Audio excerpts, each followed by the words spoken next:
네, 안녕하세요. 김승현의 논제 김승현입니다. 제가 이게 좀 혼란스럽긴 합니다. 저는 아직도 김민석이라는 정치인이 매우 아까운 민주당의 자산이라고 생각하거든요. 이게 김민석이라는 정치인 개인에 대한 아까움이 아니라 민주당과 민주진영 전체를 봤을 때 말씀드리는 겁니다. 아마 이건 대부분이 동의하실 거라고 보는데, 제가 어제 영상에서 김민석 후보 주변에 있는 스피커들과 의원들이 이를 키우는 경우가 굉장히 많고, 이게 또 부정적인 영향을 꽤 많이 준다고 말씀드렸잖아요. 이건 뭐 특별한 분석이 아니라 이미 있는 현상을 그냥 정리해서 전달해 드렸던 것 뿐이었습니다. 그런데 제가 좀 이상한, 기괴한 그런 영상을 하나 보게 됐습니다. 이명수 기자님 채널에 올라온 영상인데 여기 최민희 후보가 잠깐 나오시거든요. 그런데 만약 이게 사실이라면 저는 좀 충격이라고 생각합니다. 근데 또 사실이 아니라면 김민석 후보께서 대응을 하실 만한 그런 내용이기도 합니다. 일단 어떤 말씀을 하셨는지 영상으로 보고 오겠습니다.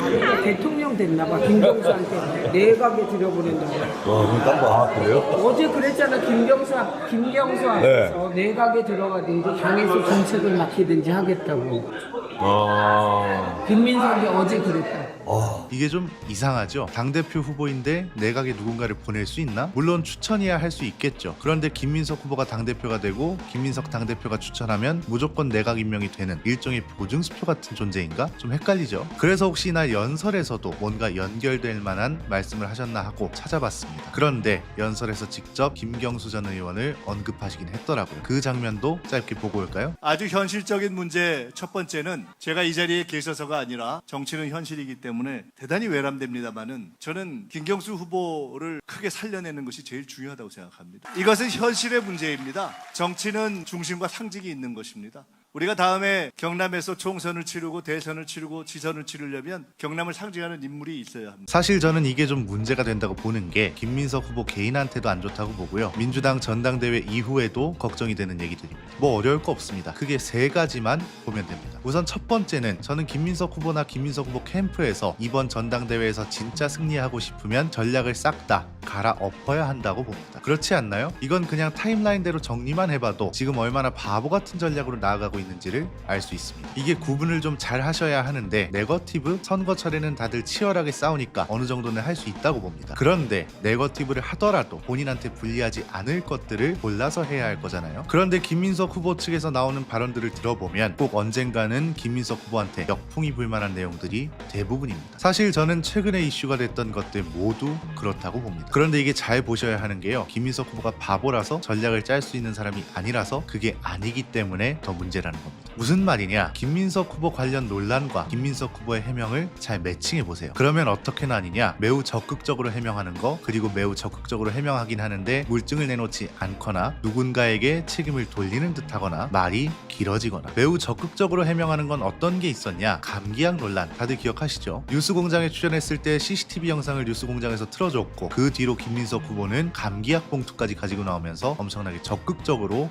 해명을 했습니다. 물증이라는 걸 들고 나온 거잖아요. 물론 그 뒤에도 시간 관련해서 의문을 품는 분들도 계시긴 했지만, 제가 말씀드리는 건 해명의 방식을 보자는 겁니다. 그런데 나머지를 보세요. 강득구 최고 페이스북이라던가 이현주와 나눈 것으로 추정되는 텔레그램이라던가, 가장 최근에는 반명, 분열주의, 신천지 3자 비밀연합, 이것도 근거를 아직까지 안 내놓잖아요. 이 정도면 그냥 보시는 분들은 근거가 없구나 이렇게 생각하는 게 당연하지 않을까요? 그런데 여기서 굉장히 흥미로운 지점은 근거가 없거나 반박할 수 있는 논리가 부족하면 그걸 확대시키지는 말아야죠. 그런데 강득구 최고 페이스북, 이현주와 나눈 것으로 추정되는 텔레그램, 이건 일단 이 사람들한테 책임을 떠넘깁니다. 심지어 홍익표 수석이 합당은 이재명 대통령의 지론이었다는 것을 확인시켜줬는데 홍익표 수석한테 물어보라는 말도 합니다. 그리고 신천지 같은 경우도 마찬가지. 김민석 후보 본인이 직접 합동연설에서 3자 비밀연합이라고 이야기했던 것 때문에 이 문제가 커진 겁니다. 그런데 너무 웃긴 건 그냥 맥락과 사실관계 확인만 제대로 했어도 정청래 당시 당대표가 신천지까지 묶어서 특검을 하자고 주장했던 것만 알아도 이게 본인한테 유리할 수 없다는 걸 인지했을 텐데 왜 이렇게 다급한 듯 논란을 꺼내드냐 이거죠. 두 번째는 이 역시 다른 주변인들이 이를 키운다는 것도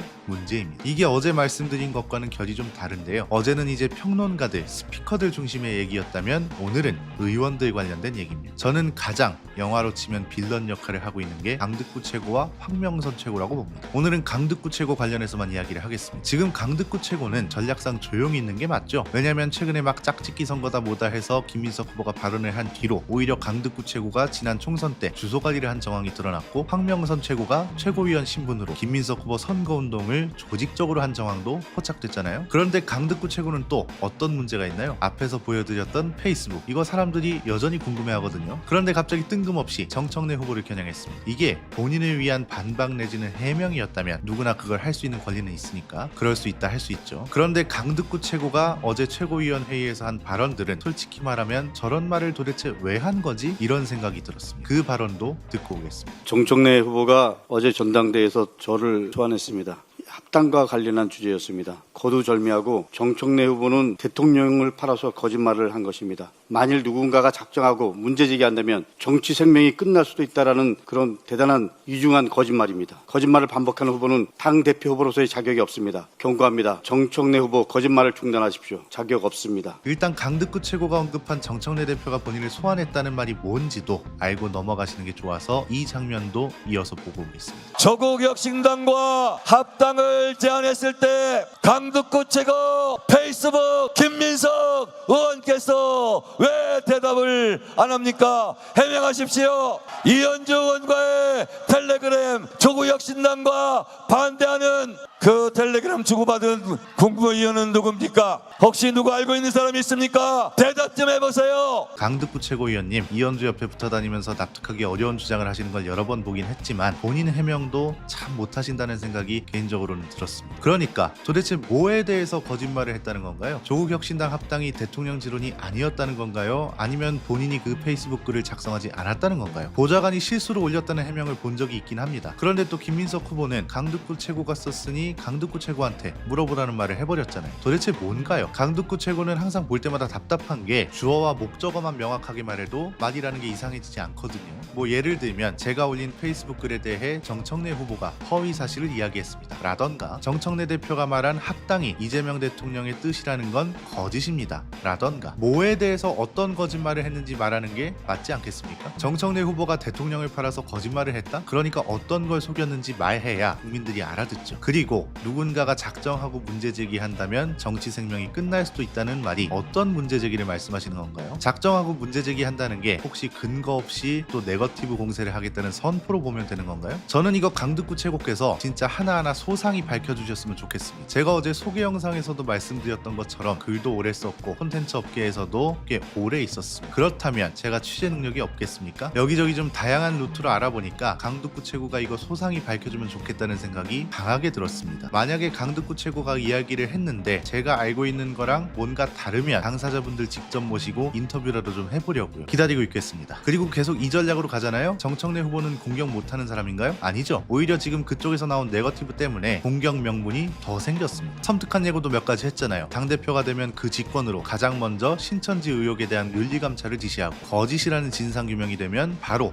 윤리심판원에서 징계 조치해버리겠다고 선포했습니다. 이거 정청래 후보가 작정했다는 뜻이거든요. 그리고 이제 앞에서 보신 것처럼 공개연설에서 반격도 본격적으로 시작했습니다. 세 번째는 지금 이 논란의 당사자들이요, 사실관계 여부와는 상관없이 일단 논란을 제대로 해소하지 못하신 분들이 있잖아요. 이분들이 저는 착각하는 게 좀 있는 것 같습니다. 지금 가만 보시면 당원들이 비교적 지지하지 않는 분들이 있잖아요. 이분들이 굉장히 큰 착각을 하고 있다고 보는 게 세상이 많이 바뀌었습니다. 예전에는 어디 줄 섰다가 갈아타고 이러는 걸 대부분의 국민들이 신경을 안 썼습니다. 알 수도 없었고요. 그런데 이제는 그게 아니잖아요. 유튜브 시대고요. 이제는 공급자, 그러니까 언론을 비롯해서 콘텐츠를 공급하는 사람들이 정보를 결정하는 게 아니라 정보를 받아보는 수용자, 더 쉽게 말하면 유튜브를 보는 일반 시민들이 정보를 선택하고 찾아보기도 한다고요. 그러니까 언론이 한쪽으로 심하게 치우친다고 해서 그 반대쪽에 있는 정보를 취득할 수 없나? 그게 아닙니다. 심지어 요즘은 아무리 연세가 많으신 분들도 이런 정보 접하는 게 굉장히 쉽고요. 역으로 말하면 꼭 기억해야 할 정보는 박제가 됩니다. 예컨대 어떤 의원이 어디에 줄 섰다가 배신하고 나왔다는 거라던가, 본인 소신이라고 얘기했으면서 나중에 가선 뒤통수 친 사례라던가, 이런 게 명단화돼서 박제되잖아요. 그래서 제가 이게 좀 혼란스럽다고 얘기한 게, 아니 어떻게 의원들이 일반 국민들보다 이 시대에 어떤 게 맞고 어떤 걸 하면 안 되는지 있는지 모르는 것처럼 보이나 이게 참 이상합니다. 그런데 실제로 정치권 얘기를 여기저기서 들어보면 생각보다 고리타분하고 사고가 갇혀있는 의원들이 상당히 많더라고요. 이게 그러니까 편향됐다는 말을 하지 말고요. 당원들이 환호하고 밀어주는 의원들은 기본적으로 시대 변화에 잘 적응합니다. 그래서 공감대가 형성되고 그 공감대가 형성되면 이 의원들이 얼마나 일을 잘하는지 못하는지도 판단이 되고 그게 당원들의 투표 결과로 나오는 거라고. 꼭 선거 때만 그런 게 아니라 이제는 선거철이 아닐 때 예컨대 형사소송법 같은 중요한 법안 처리를 할 때도 보면 누가 어떤 주장을 했는지 빠삭하게 한다니까요. 이거 무시하면 안 됩니다. 지금 AI 시대다 뭐다 하는데 솔직히 이런 의원들은 AI 이전에